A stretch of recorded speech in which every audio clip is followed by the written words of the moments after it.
لله رب العالمين. الفاتحة.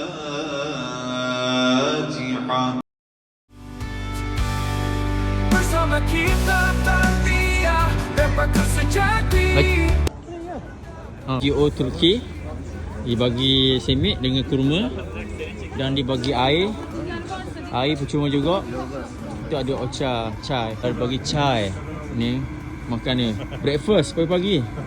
Alhamdulillah, rezeki Allah ya Razak ya Razak ya Ghani ya Muni. Dengan niat suci ingin memberi untuk umat yang kita cintai. Ni kucing Turki ya, kucing kat Turki ni musim sejuk dia keluar yang besar-besar macam ni. Okey, hari ni tengok kucing. Kucing di Turki. Ni. Okay, kucing di Turki. Surga di bawah langit luas terbentang, maka kita saling menguatkan iman.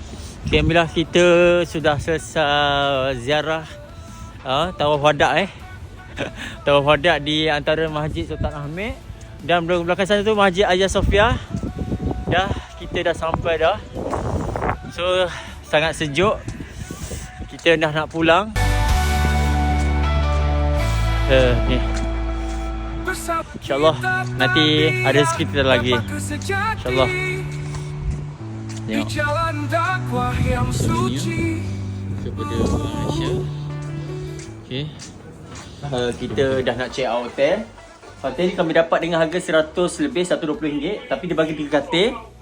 Dan ini dekat sangat dengan Masjid Hagia Sophia.